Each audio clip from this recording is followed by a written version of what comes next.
Good morning, everybody, and welcome back to the God Hears Her devotional, day 54. This morning's passage comes to us from Daniel chapter 3, verses 1 through 30. If y'all are ready, let's get started. And the word says,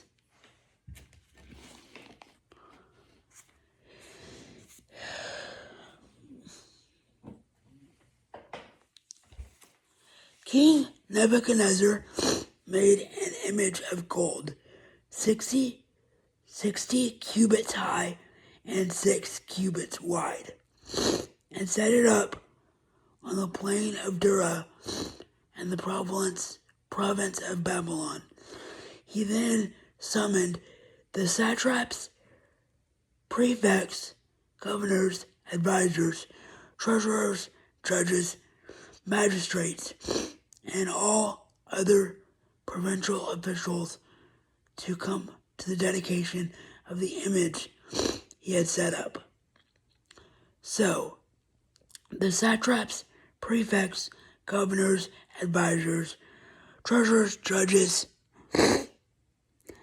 magistrates, and all the other provincial officials assembled for the dedication of the image that King Nebuchadnezzar had set up, and they stood before it.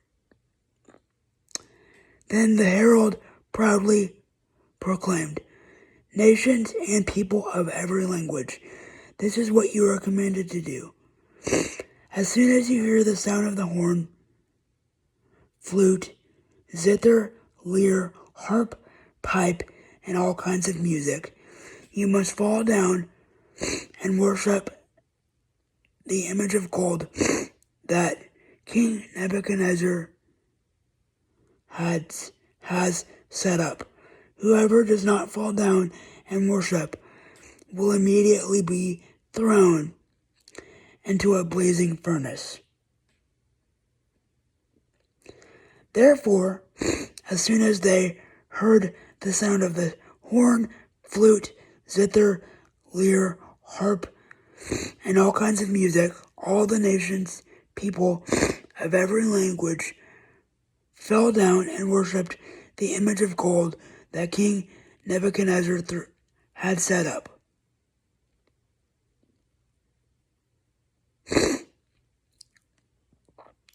At this time, some astrologers had come forward and denounced the Jews.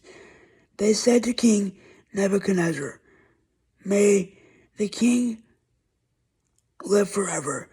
Your Majesty has issued a decree that everyone who hears the sound of the horn, flute, zither, lyre, harp, pipe, and all kinds of music must fall down and worship the image of God.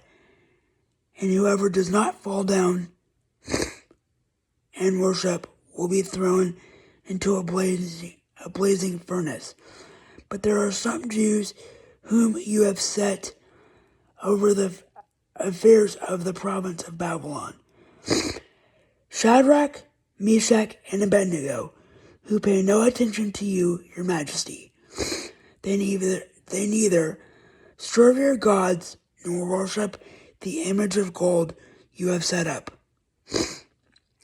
Furious with rage, Nebuchadnezzar summoned Shadrach, Meshach, and Abednego.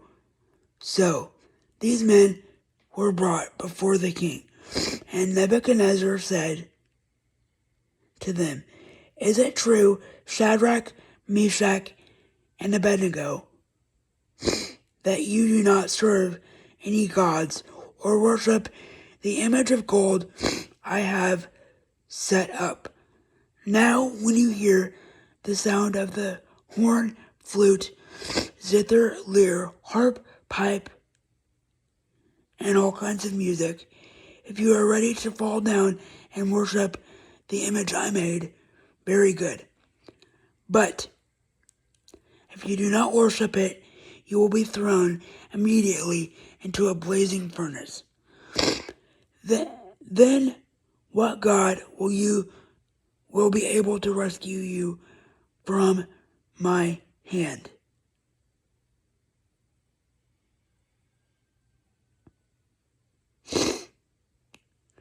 Shadrach, Meshach, and Abednego replied to him, King Nebuchadnezzar, we do not need to defend ourselves before you in this matter.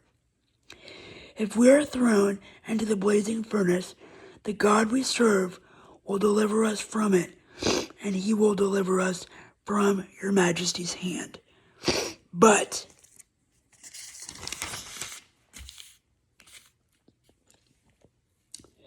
if he does not, we want you to know, your majesty, that we will not serve your gods or worship the image of gold you have set up. Then Nebuchadnezzar was furious with Shadrach, Meshach, and Abednego, and his attitude toward them changed. He ordered the furnace heated 7 times hotter than usual, and commanded... Sorry, y'all, I have a little bit of a sniffle this morning, so... Where were we at? And commanded some of the strongest soldiers in his army to tie up Shadrach, Meshach, and Abednego and throw them into the blazing furnace. So these men, wearing their robes, trousers, turbans, and other clothes, were bound and thrown into the blazing furnace.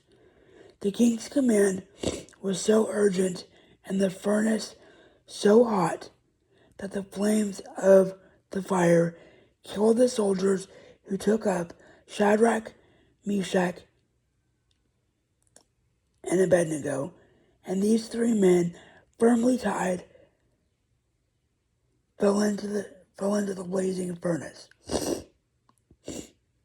Then King Nebuchadnezzar leaped to his feet in amazement and asked his advisors, Why weren't these 3 men that we tied up... Weren't there 3 men that we tied up and threw into the fire?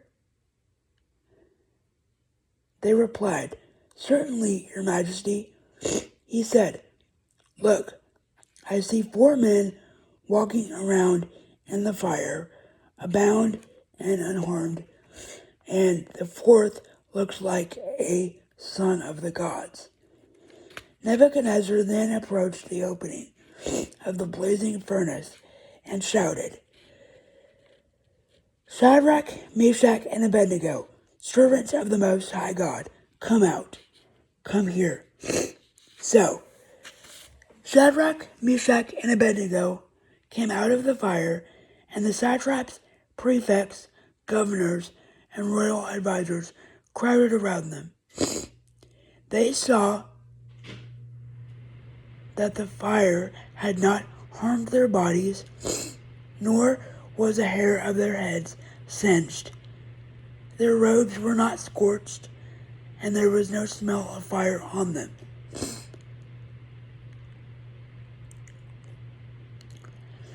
Then Nebuchadnezzar said, Praise be to the God of Shadrach, Meshach, and Abednego, who has sent his angel and rescued his servants. They trusted him and defied the king's command, and were willing to give up their lives rather than serve or worship any god except their own God. Therefore, I decree that the people of any nation or language who say anything against the God of Shadrach, Meshach, and Abednego will be cut into pieces, and their houses be turned into piles of rubble, for no other God can save in this way. Then the king promoted Shadrach, Meshach, and Abednego in the province of Babylon. I know that was a long scripture, but give me 1 second while I prepare the scripture summary, please. Our scripture summary this morning comes to us from Daniel chapter 3, verse 17. I wrote down, God won't let you avoid all conflict, but he does protect us in all situations. I mean, the world is a complicated place. We can't avoid every bad situation we walk into. And the Lord does prepare us for certain situations. But when we walk into conflict that we choose for ourselves, even when we know it's bad, sometimes God just watches us and lets us learn our lesson before he steps in and says, I told you not to do that. Why didn't you listen to me? Which I have learned that lesson personally myself several times in the last year or so. But the point is, if you can avoid conflict that you put upon yourself on purpose, then you need to try to do so. If you can't, then the best answer I can give you is just to try to think calmly and pray through whatever situation you have. That's all the time that we have for today's lesson. Thank you all so much for watching. And the next time you see me, I will be coming home from camp. So I will not see you guys until the next video that I post. But thank you so much for watching, and I hope you have a blessed rest of your week. Bye, everybody.